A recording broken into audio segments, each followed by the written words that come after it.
Phyllis this year, maybe I just don't care for it that much. Send them dead guy in their car.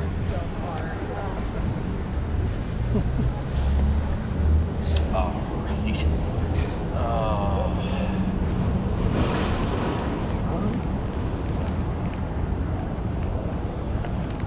I think we've got everybody, yes. Well, Mr. Sam Adams, father of the American Revolution, and the poorest person to sign the Declaration of Independence. He was dirt poor. Now, today he's known for beer. That beer company we all know and love started here in Boston in the early 1980s. And you may have a free tour of that brewery. And they will give you free beer to drink. And I spent an entire winter there once. But this man, Sam Adams, actually did own a brewery. There was a Sam Adams beer. Didn't last too long. He inherited the brewery from a cousin, and he had it maybe a year until he ran out of business. I mean, it was terrible. No money, dirt poor. He didn't care.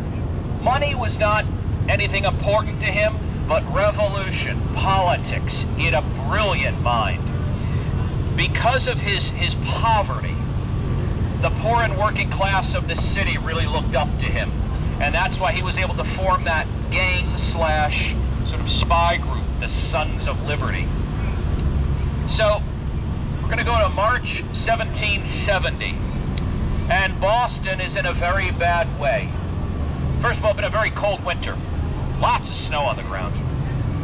Food was scarce. We had British soldiers infiltrating this city. There were so many, the ratio was 1 soldier to every 3 to 4 citizens. And they were living in every public space possible. Unemployment was high, because what was happening is if a job became available, a soldier would work it for half the price, leaving the locals unemployed. And needless to say, people were very upset. You could feel the tension and something was going to happen. It was just a matter of when and what. So it's March 5th, and there's a redcoat, and he's walking through downtown, and he wants to get back to his post at the customs house when he's recognized by a wig maker's apprentice.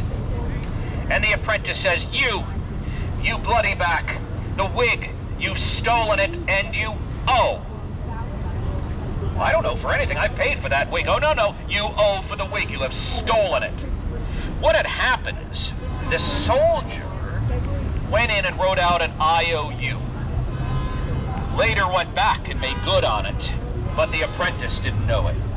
So now you have this soldier trying to get back to his post, and then you have this apprentice right on his heels, and they're exchanging words. Finally, he gets back to his post. And here's that apprentice. He starts making snowballs. He starts tossing them at the soldiers. Come on, fire back, we dare you. Come on. Oh, they're having a heated exchange.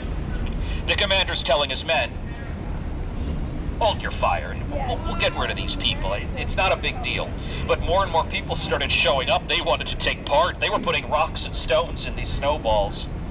They were all daring these soldiers. The commander's getting nervous. He's pacing back and forth. The crowd's getting big. It's getting dark. And then all of a sudden, somebody rings the fire bell. In those days, when you heard that bell ring, that was your signal. Come down and help put out a fire. So all these people start running down there. Where's the fire? There's no fire. So now there's chaos. Where's the fire?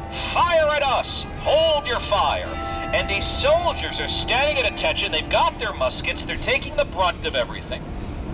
When all of a sudden one of these soldiers is hit by something and the musket goes off.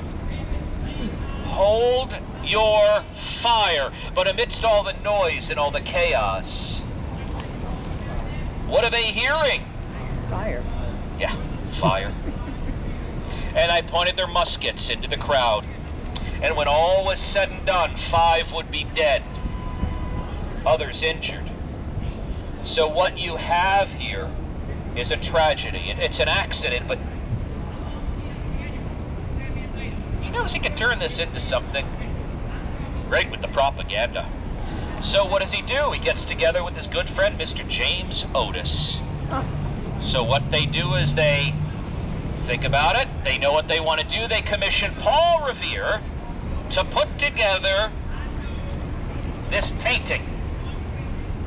And this painting shows redcoats firing into an unarmed crowd of rather innocent-looking, maybe even upper-class civilians. There's a little puppy. He's off his leash. Oh no! They're gonna call this the Bloody Massacre. See, now this will be copied. And if you're living in any other colony, you see this, look what they're doing. Can you believe it? No. Colonial fake news. Really what it is. And what you have here is great propaganda and a great way of moving us forward to revolution, and it worked. Now, right before we get to Faneuil Hall, we're going to go to where this happened. And we want to talk about then what happened afterwards, because you see, these soldiers were put on trial. Interesting lawyer they had, but we'll get to that when we get there. So now, we are going to head back to the land of the living. What we'll do is we'll all meet up outside the gate. We're going to head down Tremont, and what I like to do, take an extra 5 minutes, because there's something on our way down the street that's not part of the Freedom Trail, but it's really just a Boston institution. And I've been in a lot of Boston institutions. But this one down here you'll love for its history, its food, and its ghosts. So, right down here.